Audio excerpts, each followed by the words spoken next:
अस्सलाम वालेकुम नाज़रीन, प्रोग्राम खेल ही खेल में मैं हूँ आपका होस्ट नवीद खोखर और मेरे साथ मौजूद हैं अरीशा सगीर मेरे साथ मौजूद हैं। और आज हम अपने प्रोग्राम में बात करेंगे पीएसएल के हवाले से। जैसा कि रोज़ाना हमारी पीएसएल पे बात चल रही होती है, आज हम बात करेंगे आज के मैचेस के हवाले से। आज 2 मैचेस खेले जा रहे हैं अबू धाबी के शेख जाहिद स्टेडियम नहीं, में। मैच की बात बाद में की जाएगी। आप कुछ बोल रहे हैं, इससे पहले हमने अपने गेस्ट का इंट्रोडक्शन करवाना होता है, गेस्ट को मिलवाना होता है अपने ऑडियंस से। तो आज हमारे साथ स्टूडियो में मौजूद हैं मोहम्मद ताहिर, जो कि क्रिकेट एक्सपर्ट हैं। अस्सलाम वालेकुम सर। जी वालेकुम सलाम। कैसे हैं सर आप? सर पहले तो आप मुझे ये बताइएगा कि आप रोज हमारे पास आते हैं, रोज एक प्रिडिक्शन दे के जाते हैं और आपकी प्रिडिक्शन बिल्कुल सही साबित होती है। और आज आप क्या प्रिडिक्शन देंगे, आज कौन जीतेगा? आज मैच है इस्लामाबाद यूनाइटेड का। आप वैसे ज़रा बता लें, फिर हम ना ज़रा कल वाले मैच पे पहले जाएंगे। कल भी आज वैसे कौन जीत रहा है? इस्लामाबाद यूनाइटेड का जो मैच है पेशावर ज़ल्मी के साथ, इसमें आप मेरे ख्याल में कह सकते हैं कि 45 और 55 जो है ना, पेशावर ज़ल्मी को थोड़ा सा है। अच्छा सर, मुझे ये समझ नहीं आती आपकी प्रिडिक्शन सही कैसे हो जाती है। हम इस पे बाद में बात करेंगे, बाद में बात कर लें। करेंगे। कल वाला बड़ा इंटरेस्टिंग वही डिस्कस कर लेते हैं। कल वाला बड़ा इंटरेस्टिंग मैच हुआ है। और देखें मतलब पीएसएल में जो सबसे बड़े मार्जिन से वो टीम हारी है वो कोयटा ग्लैडिएटर की है। इसको आपने पिछली बार कहा था जीतेगी, वो जीती है। कल आपने कहा था मुल्तान जीतेगी, कल मुल्तान जीती है। इन्होंने एक सवाल रखा हुआ था, अभी तक वो कर नहीं रही, मैं हैरान हूँ। इन्होंने कहा हुआ था कि कहती हैं कि शायद ताहिर साहब के कुछ ताल्लुकात हैं खिलाड़ियों के साथ, पहले पता लग आप यही चाह रहे थे। मैंने कहा मैं पूछना चाह रही हूँ, बात करना चाह रही हूँ प्रिडिक्शन के हवाले से, तभी मेरी बात भी स्टार्ट होती, लेकिन आपने मुझे वहीं पे स्टॉप कर दिया। भाई ये बात ही नहीं करनी। चलिए आप कर लें ये सवाल इन्हीं की तरफ से। जी एक्चुअली देखें, कोयटा ग्लैडिएटर जिस तरह से लाहौर कलंदर्स को हरा के काफ़ी सारे लोगों को उनसे तवक्कुआत वाबस्ता हो गई थी कि आखिरी 3 मैचेस में वो अच्छा परफॉर्म करेंगे।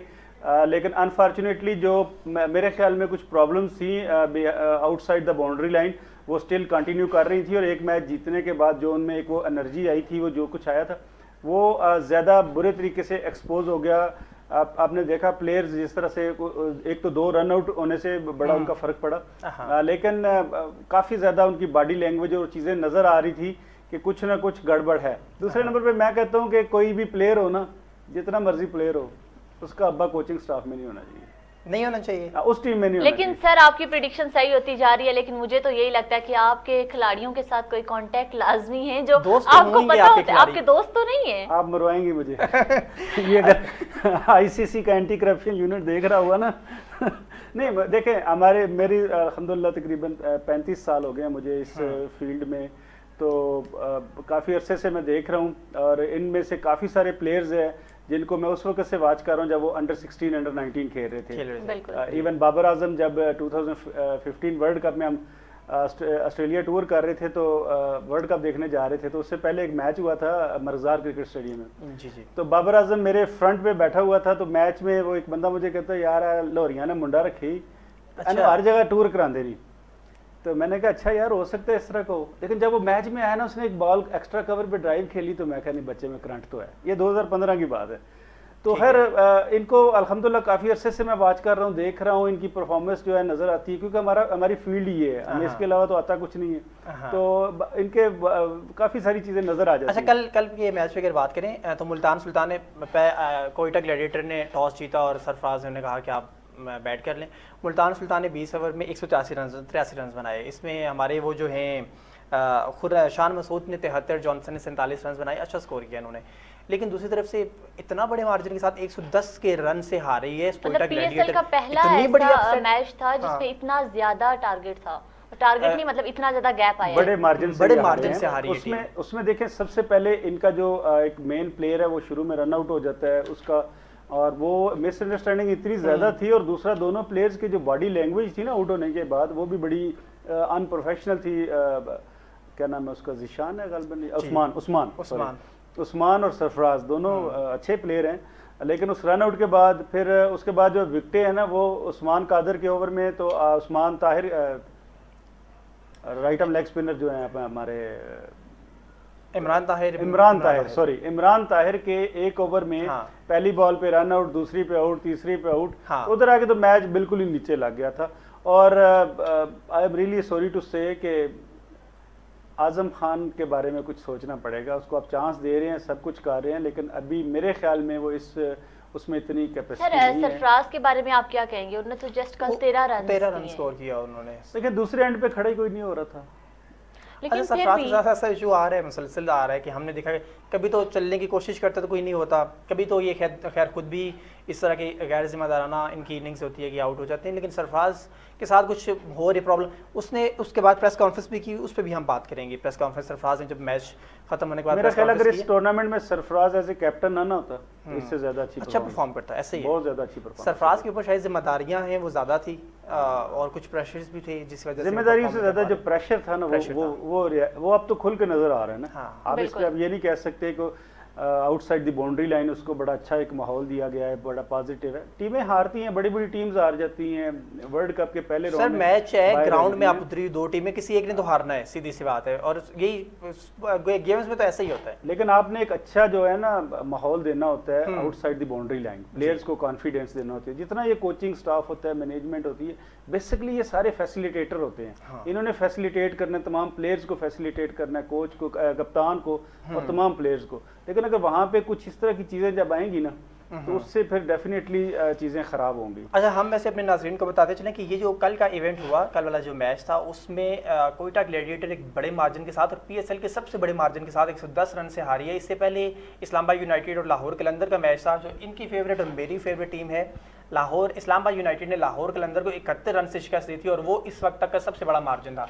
आपकी टीम हार चुकी है, इसलिए शायद मैं चुप बैठी हुई हूँ। शायद इसलिए चुप बैठी हुई है, वरना ये कभी लाहौर के बारे में बात सुनने को तैयार ही नहीं होती। यहाँ प्रोग्राम में फिर भी कम से कम वो एक न्यूट्रल बात कर लेती हैं, बाहर लाहौर के बारे में बात सुनने को तैयार। कलंदर्स जो है ना, जब उन्होंने देखा ना कि हम अभी सेफ जगह पे आ गए तो उन्होंने कहा छोड़ो जोर की लाना है। हाँ, लेकिन इंसान को हर जगह मेहनत की जरूरत पड़ती है, यानी कि मेहनत को छोड़ना नहीं चाहिए। अब यही सोचेंगे तो फिर तो देखिए आज से अब जब 4 दिन पहले हम बात कर रहे थे, 4 दिन के पहले मैचेस जो थे और कलंदर टॉप पे जा रही थी, हमारा जब शो चल रहा था और ये कह रही थी नंबर 1 पे टॉप, और आज इस्लामाबाद नंबर 1 पे जा रहा है।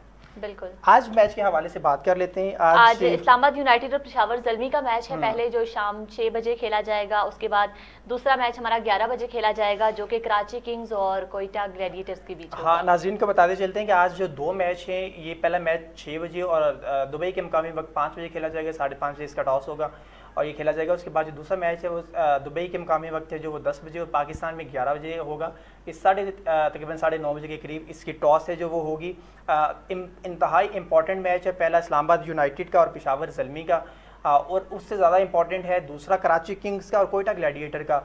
ये कराची किंग के लिए ज़रा ज़्यादा इंपॉर्टेंट है, इसलिए कि अगर आज कोयटा ग्लैडिएटर, क्योंकि खुद तो वो बाहर हो ही चुके हैं, अगर आज कोयटा ग्लैडिएटर कराची दोनों के लिए इंपॉर्टेंट है ये मैच। अगर आज कोयटा ग्लैडिएटर आज ये मैच जीत जाता है तो कराची किंग के लिए मुश्किल हो जाएगा। हाँ बिल्कुल, मतलब एक तरफ कराची किंग्स और दूसरे पहले मैच में पेशावर ज़ल्मी, इन दोनों के लिए ये मैच बहुत ज्यादा इंपॉर्टेंट है। पेशावर ज़ल्मी तो फिर भी अगर मैच हार जाता है तो उसका लास्ट मैच है वो 10 पॉइंट्स के साथ है, आगे पॉइंट टेबल भी बात करेंगे। लेकिन ताहिर से बात करते हैं, आप क्या समझते हैं आज पहले मैच में फेवरेट? वैसे आपने बता दिया, मेरे ख्याल में पेशावर ज़ल्मी है आपकी फेवरेट। पेशावर ज़ल्मी और आपने पॉइंट्स दिए 55 और 55 आपने वैसे पेशावर को कैसे दिए? इतनी फॉर्म में तो है इस्लामाबाद यूनाइटेड की टीम।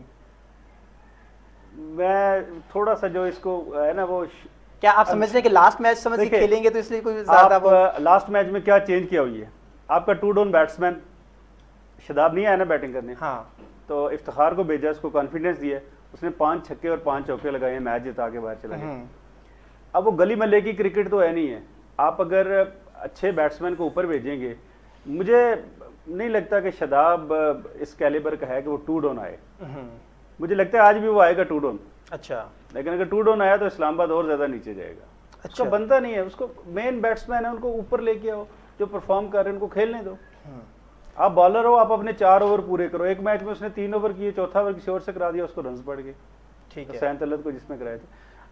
पेशावर जो है ना, उनके पास बॉलिंग ऑप्शन भी ज्यादा है और उनके बैट्समैन रन्स भी कर रहे हैं, तो मेरे ख्याल में पेशावर के पास ज्यादा चांस और है। दूसरा मैच है जो कराची किंग्स का और कोयटा ग्लैडिएटर का, वैसे इंपॉर्टेंट है कराची किंग्स के लिए। आज कराची के लिए तो नहीं होना, कराची के लिए तो अब जो भी मैचेस है ना, डू एंड डाई हैं ऑलमोस्ट। आई थिंक 2 मैच हैं कराची किंग के, आज के बाद एक और लास्ट मैच रहता है। तो मेरा ख्याल है वो कोशिश करेंगे दोनों मैचेस जीतने के। और अभी कुछ लोग ऐसी भी बातें कर रहे थे कि कोयटा में भी जो है ना वो सारे कराची के ही सपोर्टर हैं इस वक्त जो है लेकिन अच्छा। ऐसा नहीं होता। कोयटा वाले भी कोशिश करेंगे कि वो ये मैच जीतें और अपनी पोजीशन कुछ ना कुछ बेहतर बनाएं। क्वालिफाई करना ना करना एक अलग चीज़ है। मतलब 9 मैचों में कोयटा ने 2 मैच जीते, 4 पॉइंट्स के साथ। कम से कम उन्हें 6 तो पिटवाना चाहिए। उन्हें सोचना, जाहिर सी बात है, सरफराज आज सोच तो रहे होंगे कि बॉल भी उन्होंने सर पे खा ली और उनकी लड़ाई भी इसमें हुई, सारा कुछ हुआ, इतना बड़ा इवेंट हुआ, आखिर उन्होंने लिया गया 4 पॉइंट्स। तो आज मेरे ख्याल में कराची किंग के साथ वो वैसे कम बैक करने की कोशिश करेंगे, लेकिन कम बैक क्या, वो तो मैच से तो आउट हो गए, इवेंट से तो आउट हो गए। अब बहुत मुश्किल है उनके लिए ना, अब तो वो इवेंट में तो कम से कम नहीं आ सकते, लेकिन कम से कम आज का मैच जीत के वो कराची के लिए अपसेट, वो तो बहुत नीचे, अब 60-40 पे कर लें उनको। ठीक है, ठीक, मतलब टफ टाइम देने का प्लान होगा, कोशिश करेंगे।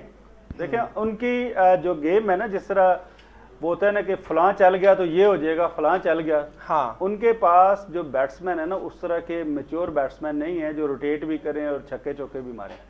वो सिर्फ हिटिंग करने जाते हैं। अगर तो हिटिंग चल गई तो वो किसी भी टीम को गिरा सकते हैं। वो उस तरह से मैच बना के नहीं चलते जिस तरह से अगले दिन इफ्तिखार खेला है या डिफरेंट बैट्समैन, वो पूरा मैच बनाते हैं और पूरे मैच को साथ लेके चलते हैं।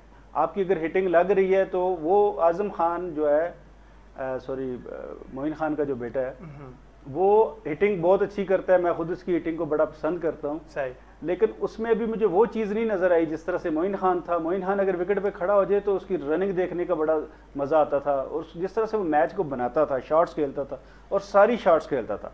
आप सिर्फ पावर हिटिंग पे ना जाएं। कोयटा के बैट्समैन अनफॉर्चुनेटली सिर्फ पावर हिटिंग पे जा रहे हैं, रोटेट कम कर रहे हैं, तो इसकी वजह से भी उनको जब विकेटें गिर जाती हैं फिर वो रोटेट की तरफ आते हैं तो फिर रन रेट ऊपर निकल जाता है, तो ये प्रॉब्लम हो रही है उनके लिए। अच्छा, हमने देखा कि अभी वो 2 दिन पहले एक मैच चल रहा था, हम उस दिन टाइम की वजह से बात नहीं कर सके थे।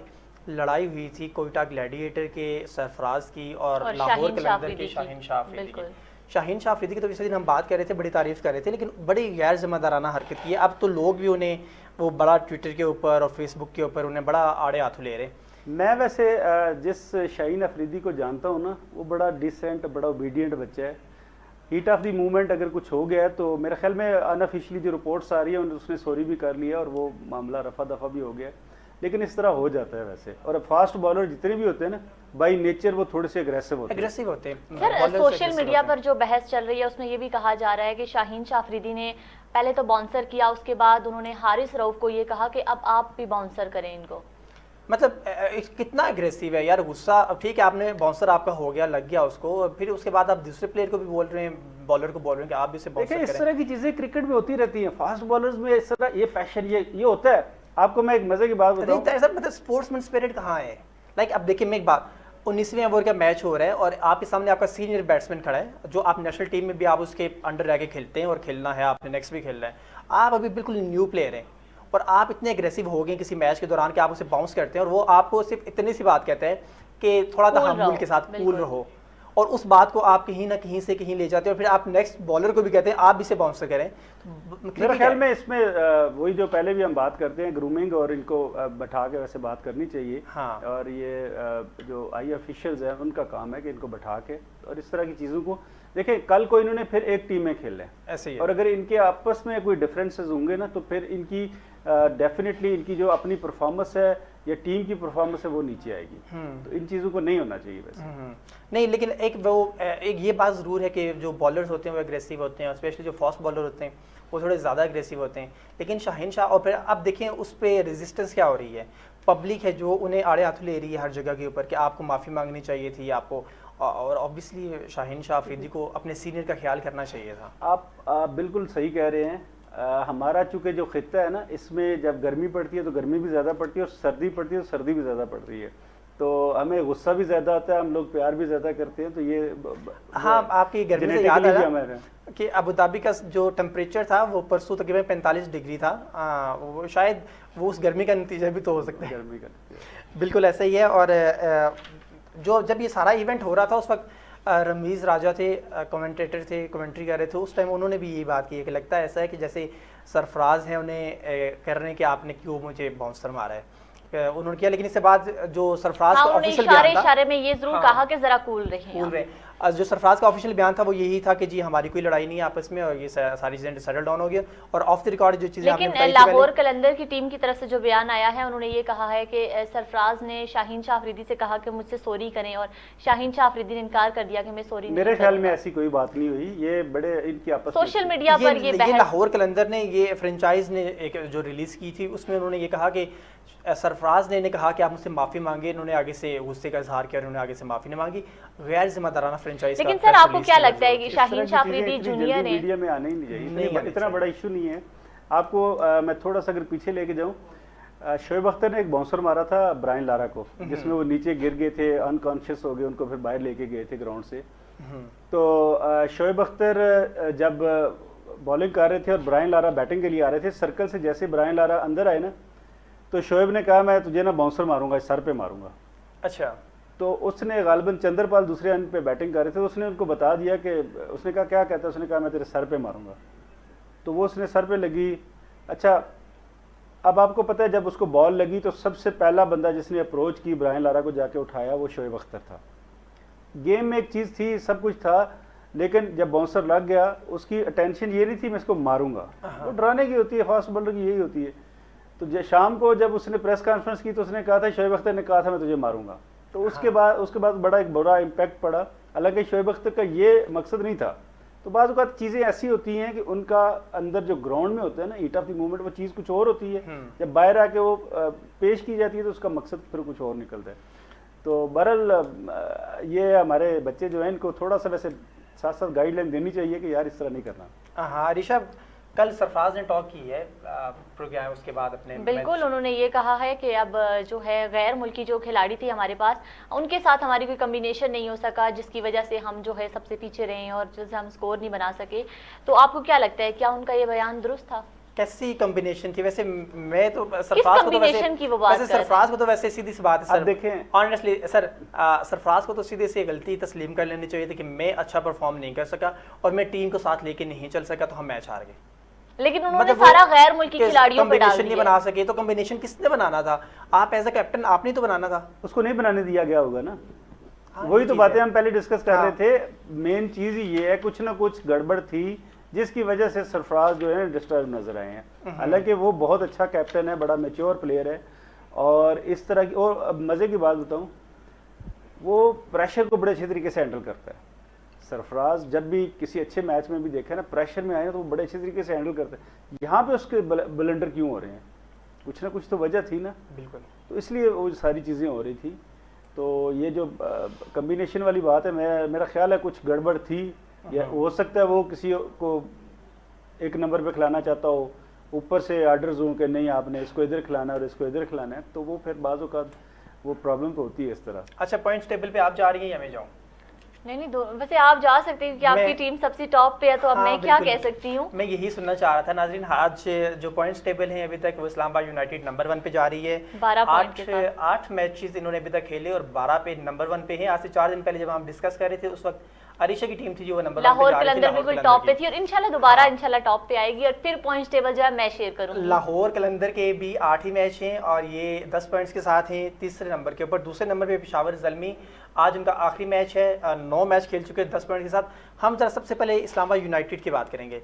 पॉइंट्स टेबल पे नंबर 1 पे है, 8 मैचेस हो चुके हैं, आज 9वां मैच है और कल उनका आखिरी मैच है, परसों उनका आखिरी मैच है। 12 पॉइंट्स के साथ ये 16 पे भी चले जाते हैं। फॉर एग्जांपल दोनों मैच ये जीत जाते हैं।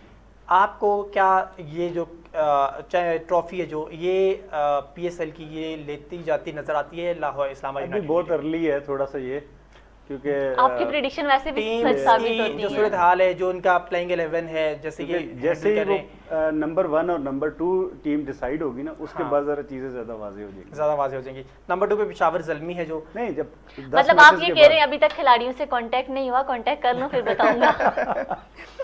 इन्होंने ICC को मुतवज्जे करना ही करना है, ये मरवाएगी मुझे। पेशावर ज़ल्मी है जो वो 9 पॉइंट्स के साथ 9 मैचेस के साथ 10 से आज लास्ट मैच है उनका पेशावर ज़ल्मी का। और लाहौर है जो 8 मैचेस खेल चुके हैं 10 पॉइंट्स के साथ, और मुल्तान है जो 8 मैचेस 8 पॉइंट। अच्छा, मुल्तान के लिए और कराची के लिए ना नॉक इनके लिए प्रॉब्लम है।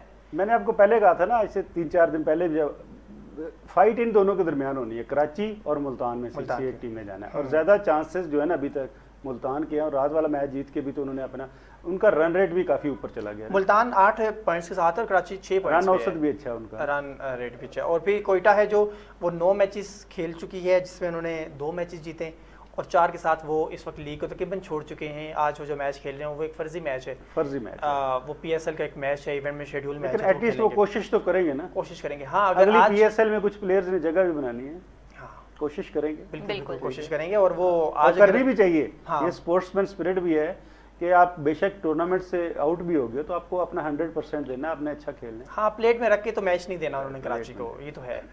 और वैसे भी सरफराज को शायद अपना वो बहाल करने के लिए कुछ ना कुछ चीज़ आज आखिरी मैच में भी जितने बड़े मार्जिन से वो हारे कल, इतने बड़े मार्जिन से शिकस्त भी दे दें कराची, पर अगर आज कराची हार जाती है तो यकीन कराची के लिए मुश्किल हो जाएगा आगे सरवाइव करना। कराची के लिए फिर वाकई मुश्किल हो जाएगा। फिर ये कराची वाले मसले डाल के बैठ जाएंगे कि मुल्तान दोनों मैच आ रहे हैं और हम अगला मैच मुल्तान दोनों मैच आ रहे हैं। बिल्कुल, अगर कराची आज का मैच हार जाता है मुल्तान को दोनों मैच हारना जरूरी होंगे कराची को आगे जाने के लिए। कराची को आगे जाने, जी बिल्कुल।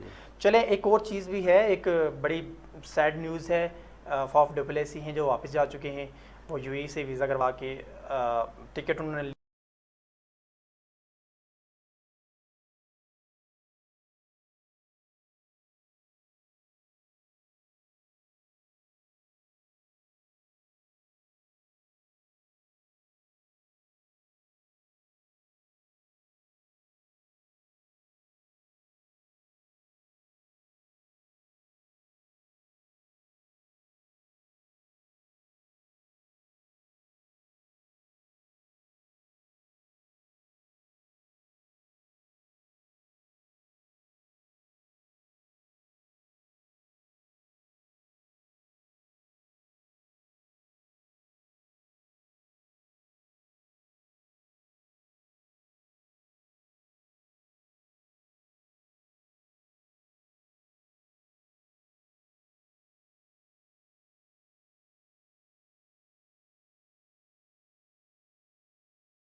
फरमान मुस्तफ़ा सल्लल्लाहु अलैहि वसल्लम है, अल्लाह ताला की खुशनुदी के लिए बंदे ने गुस्से का घूंट पिया, उससे बढ़कर अल्लाह के नज़दीक कोई घूंट नहीं।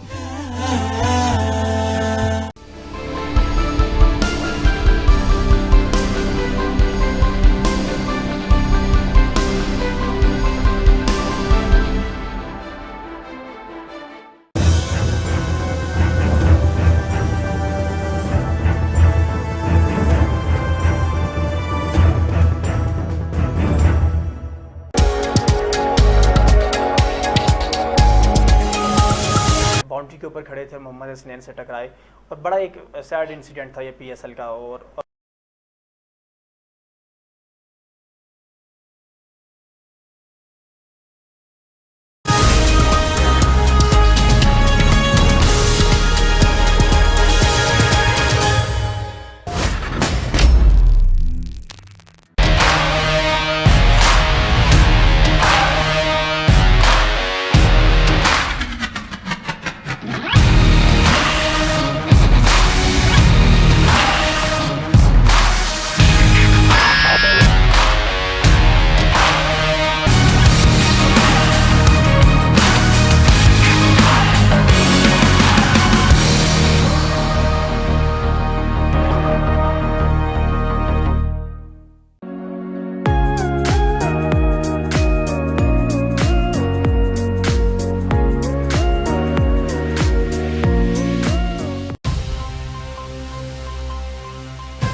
मैच में बाउंड्री के ऊपर खड़े थे, मोहम्मद हसनैन से टकराए और बड़ा एक सैड इंसिडेंट था ये PSL का। और ये भी डॉक्टर से उन्हें हॉस्पिटल ले जाया गया और ये भी कहा गया डॉक्टर्स की जानिब से कि उन्हें शायद याददाश्त का प्रॉब्लम भी है, उन्होंने खुद भी ये बात कही है।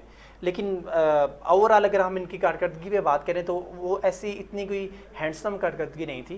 अभी तक के जो सबसे अच्छे रन हैं उनके 37 रन थे, वैसे ओवरऑल 76 रन उन्होंने स्कोर किए 5 इनिंग्स में। तो आप क्या समझते हैं वैसे इनके जाने से? कोयटा ग्लैडिएटर तो खैर वैसे पहले ही ऑफ हो गई है टूर्नामेंट से, तो वो पहले ही आउट हो चुके हैं। हाँ। लेकिन मेरी दुआ है कि अल्लाह ताला उनको जल्द से जल्द सेहतयाब करे, उनकी सेहत अच्छी हो जाए। बड़े अच्छे प्लेयर हैं, परफॉर्म बाज़-औक़ात नहीं होता प्लेयर से, कोशिश करते हैं प्लेयर्स, लेकिन उनको जो इंजरी हुई थी वो बहुत वाकई सवीर किस्म की थी।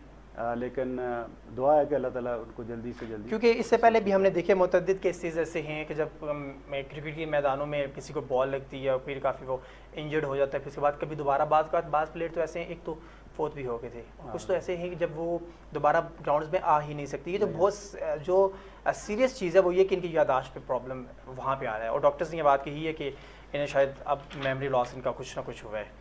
अच्छा, अब हम बात करेंगे पाकिस्तान के खिलाड़ी की, शाहनवाज दानी की, हाँ, जो कि काफ़ी आगे जा रहे हैं। बिल्कुल बहुत यूनिक और बहुत कॉमन, बहुत फेमस पाकिस्तानी पब्लिक में और इंटरनेशनली भी, और बड़े प्लेयर्स हैं जो इनके साथ, ये भी प्लेयर के साथ सेल्फी बनाते हैं। बड़े ज़बरदस्त प्यारा बंदा है ये, दरवेश आदमी है। बिल्कुल बिल्कुल। और कल उसने देखा जो थ्रो की है वो तो जल्दी से उसने बॉल पकड़ी, सरफराज जब क्रीज से बाहर थे थ्रो कर दी। उसने उसको पहले तो गुस्सा आया कि मेरी थ्रो 3 विकेटें सामने थी और मेरी थ्रो नहीं लगी, उसने अपने गुस्से का इजहार अपने ऊपर किया।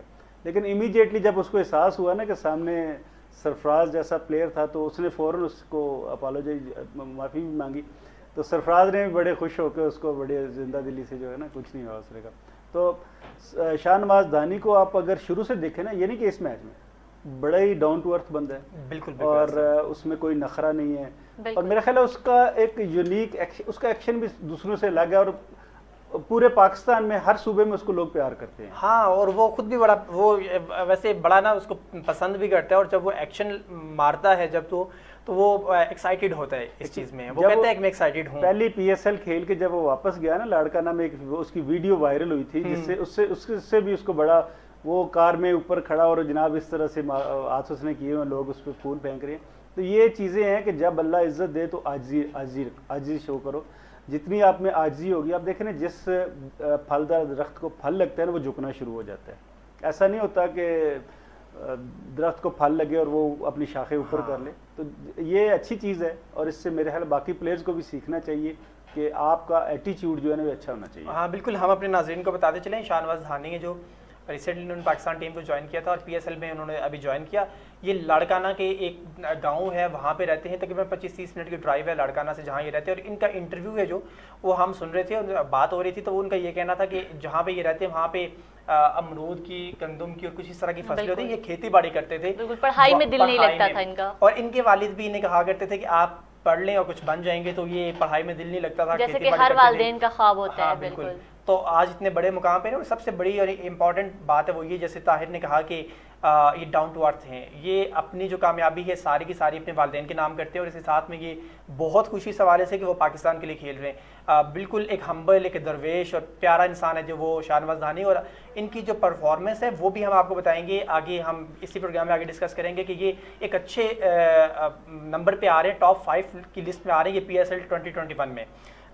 इस पे वैसे अभी थोड़ी देर पहले भी हम इसी के ऊपर बात कर रहे थे, इनका कोई बैकग्राउंड कोई इस तरह का नहीं था। एक तो होता है ना कि यार किसी बड़े बैकग्राउंड से, किसी बड़े शहर से कोई प्लेयर आया, कराची से प्लेयर्स आते हैं, लाहौर से आते हैं, इस्लामाबाद से प्लेयर्स आते हैं, फैसलाबाद के प्लेयर्स हैं। एक छोटा सा लड़काना कितना बड़ा है, गो के ठीक है ज़िला है, लेकिन वहाँ के गांव से कैसे उठा बंदा, से क्रिकेटर वाकई कम आते हैं। आपका पॉइंट बिल्कुल सही है, लेकिन जो ऐसे इलाके से क्रिकेटर्स आते हैं ना, और वो सोचते हैं कि यार जो लोग टॉप पे गए हैं उन्होंने क्या किया है, किस तरह वो अपने उस चीज़ पे फोकस रखी है, मेहनत की है, आगे निकलते गए हैं। आप देखें शाहनवाज दानी पिछले साल से इस साल बहुत बेहतर हो गया है। हाँ, मुझे लगता है अगले साल ये टॉप 3 में होगा इंशाल्लाह ताला। आप जितनी मेहनत करेंगे, जितनी आप कमिटमेंट के साथ, डेडिकेशन के साथ आप अपने काम को, अपने उसको प्रायोरिटी देंगे ना, तो आप आगे निकलेंगे। तो ये मुझे तो अच्छा, ये भी कहते हैं कि जब से ये क्रिकेट में आए उसके बाद से लड़काना और जो अंदरून सिंध के लोग हैं, एक तो वो भी अपने लिए प्राइड फील करते हैं कि यार हमारे साथ का कोई बंदा उठ के नेशनल टीम में गया, नंबर 1। और नंबर 2 वो ये भी कहते हैं कि आप वालिदैन हैं जो वो बच्चों को ये कहते हैं कि आप क्रिकेट खेलें, ये तो बड़ी अच्छी बात है। इनके आने के बाद क्रिकेट को फरोग मिलेगा उस एरिया में जहाँ से आए। ये तो बड़ी अच्छी बात है और खुशी की बात है, और पाकिस्तान के अवाम के लिए जाहिर है जिस भी इलाके से कोई प्लेयर आता है तो वो अपने पाकिस्तान मुल्क के लिए तो प्राउड है, लेकिन अपने इलाके के लिए भी तो एक फ़ख्र की बात है ना कि हमारे इलाके से ये बंदा गया। इनकी हाइट अच्छी है ना, तो होपफुली ये फ्यूचर में पाकिस्तान के लिए ना अच्छा, और भी 23 साल तो इनकी उम्र है, मेरे ख्याल में 23 साल में भी कुछ दिन बाकी हैं। हाँ, लेकिन बाकी जितने बच्चे हैं ना वो स्टडी को कभी भी पीछे ना छोड़े, क्रिकेट खेलें, ज़रूर खेलें, टाइम दें, लेकिन स्टडी भी करें, बड़ी इंपॉर्टेंट है। बिल्कुल नाज़रीन, अभी हम बात करेंगे PSL में जो सबसे ज़्यादा रन करने वाले बैट्समैन हैं उनके, और जैसे कि पहले भी कल भी बात हुई थी, बाबर आजम हैं, वो इस वक्त नंबर 1 पे हैं कराची किंग। दूसरे नंबर पे कौन है अरीशा? मोहम्मद रिजवान, जिन्होंने 326 रन स्कोर किए, 326। और तीसरे पे इस वक्त मोहम्मद हफीज़ से लाहौर कलंदर से 210 रन के साथ, और चौथे पे हैं शर्जील खान कराची किंग्स के 204 रन के साथ, जबकि पाँचवें पे फ़खर जमान है लाहौर कलंदर के 198 रन के साथ। अच्छा, ये जो पाँचों प्लेयर्स हैं बाबर, मोहम्मद रिजवान, हफीज़, शर्जील और फ़खर जमान, ये अभी वर्ल्ड कप आने वाला है आगे, आप इनको वैसे इस पैराहे में कैसे देखते हैं एज अ बैट्समैन? पाकिस्तान के लिए मैं तो कहता हूँ ये जो PSL है ना, आप इसको समझ लें कि देखिए ये टेस्ट है, एक टेस्ट केस है, टेस्ट केस भी है, और पाकिस्तान की टीम बड़ी अच्छी बन रही है ऊपर। जो अगर T20 वर्ल्ड कप में जो टीम जाएगी पाकिस्तान की, वो बड़ी अच्छी इन फॉर्म प्लेयर्स के साथ जाएगी कि जिन्होंने बड़े अच्छे लेवल पे परफॉर्म किया है और फिर पाकिस्तानी टीम में आए हैं। तो ये बड़ी खुश आइंद और अच्छी बात है पाकिस्तान। बाबर आजम ने अभी तक 4 इनिंग्स स्कोर की हैं, मोहम्मद रिजवान ने 3, हफीज़ ने 2, शर्जील ने 1 और फ़खर जमान ने 2 स्कोर किए। इसके साथ में हफीज़ ने, शर्जील ने एक सेंचुरी भी स्कोर किया है। सेंचुरी जैसे इस बार देखा, वैसे तो T20 में होती मुश्किल है, लेकिन आमतौर पर सेंचुरीज होती हैं। हमें इस बार एक ही सेंचुरी देखने को मिली है जो शायद इनकी है, या इसके अलावा भी कोई सेंचुरी थी। बहुत कम सेंचुरीज बनी हैं PSL में। देखिए 20 ओवर में आपके पास टाइम बड़ा कम होता है, तो ये ज़्यादातर ओपनर्स के पास ही होता है चांस कि वो जाएं और 20 ओवर पूरे खेलें और 100 कर लें। लेकिन फिर भी शर्जील ने भी अपना वो बैट जो है ना दिखाया तो है। हाँ, अभी हम क्या बात करने लगे कि हमने बात तो कर ली कि रन्स किसने ज़्यादा बनाए, अब ये देख लें कि विकेट्स किसने ज़्यादा हासिल की हैं। बिल्कुल, विकेट्स हैं पेशावर ज़ल्मी के प्लेयर हैं, 12 विकेट्स के साथ 145 रन दिए इन्होंने। शाहीन शाह अफरीदी हैं लाहौर कलंदर के, 10 विकेट के साथ 150 रन दिए इन्होंने। और शाहनवाज धानी, जिनकी भी हम बात कर रहे थे, बड़ा प्यारा प्लेयर, 9 विकेट्स इन्होंने ली, 201 रन दिए, और इन्होंने भी 5 इनिंग्स खेली हैं। इसके साथ में हसन है जो 8 विकेटें इन्होंने हासिल की हैं 116 रन के साथ। और वहाब रियाज हैं जो, अच्छा वहाब 5वें पे आ गए। वहाब वैसे जैसे उस दिन भी उनकी बॉल्स में देख रहा था, वहाब को वैसे टॉप 1-2 में होना चाहिए था। वहाब की परफॉर्मेंस भी, बॉलर तो अच्छा है, देखें जी 140 प्लस बॉल करता है, और इस वक्त मेरे साथ क़यादत भी है, तो काफ़ी सारी चीज़ें देखनी पड़ती है, तो कंसंट्रेशन थोड़ी सी डाइवर्ट होती है जब आप टीम को लीड भी कर रहे हो। हाँ, वो एक्स्ट्रा आपके पास वो जिम्मेदारी आपके ऊपर होती है, तो अपनी चीज़ें वो कम। अच्छा, हम कल भी प्रोग्राम पे बात करना चाह रहे थे शाहिद आफरीदी के हवाले से।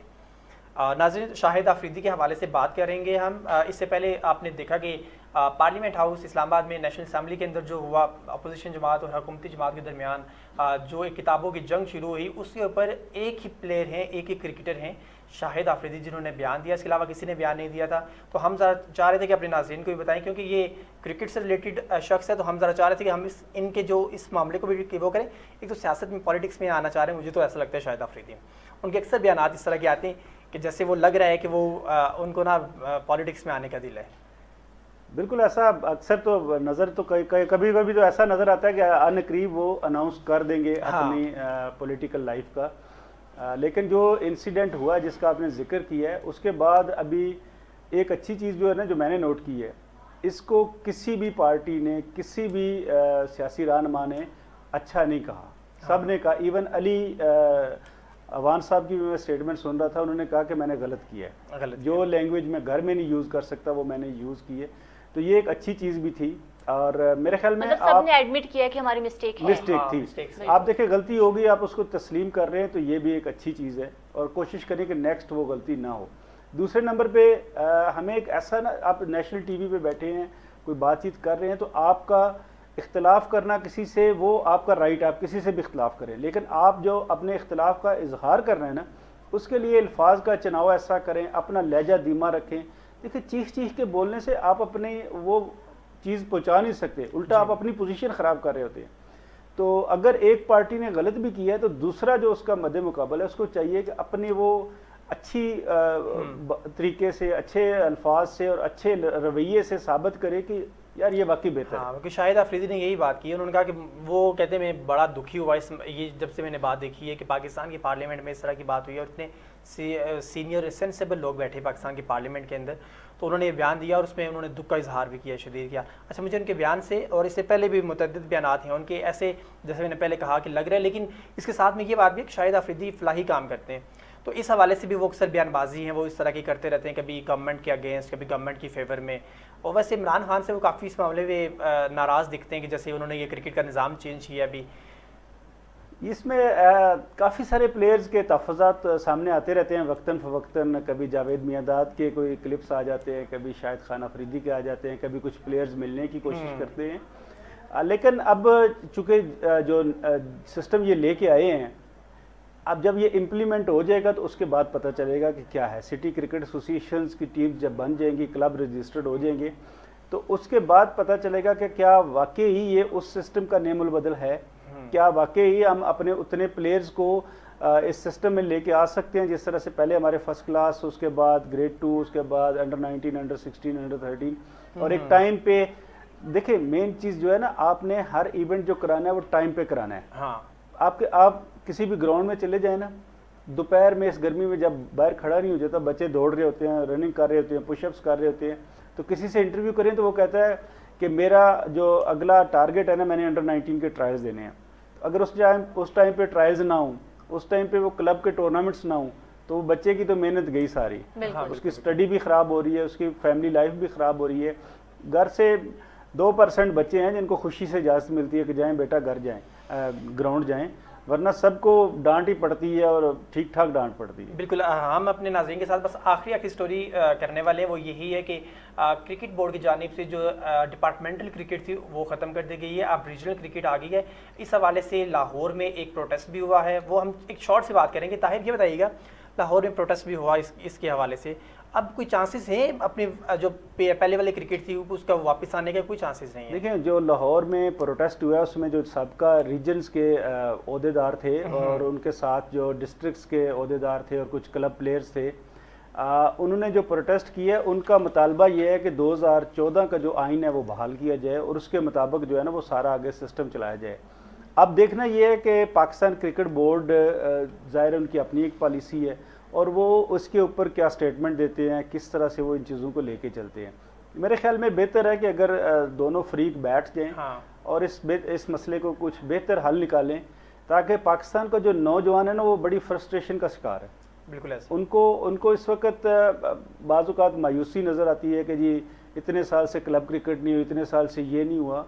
तो मेरे ख्याल में नौजवानों को मायूस नहीं होना चाहिए, अपनी मेहनत जारी रखें, तो होपफुली कि इंशाल्लाह ताला इसका बेहतर रिजल्ट निकलेगा। जी बिल्कुल, बहुत शुक्रिया। ताहिर हमारे साथ मौजूद थे, क्रिकेट एक्सपर्ट थे। नाज़रीन, आज हमने प्रोग्राम में बात की आज के मैचेस के हवाले से। इंतहाई इंपॉर्टेंट मैचेस हैं। इस्लामाबाद यूनाइटेड और पेशावर ज़ल्मी का नंबर 1 और नंबर 2 के ऊपर स्कोर बोर्ड के ऊपर ये मौजूद हैं। इसके बाद में कराची किंग्स का और कोयटा ग्लैडिएटर्स जो सबसे लास्ट पे और सेकंड लास्ट के ऊपर मौजूद है दोनों टीमें। और आज का मैच सबसे ज़्यादा अगर इंपॉर्टेंट है तो वो कराची किंग्स के लिए होगा अरीशा। बिल्कुल, कि अगर वो मैच हार जाते हैं तो उनके लिए ज़रूरी होगा कि मुल्तान सुल्तान अपने दोनों मैच हारे, दिन जाके कराची शायद सुपर 4 में जगह बनाने के लिए जगह बना सके।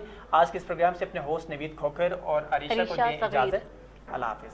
अल्लाह हाफिज़।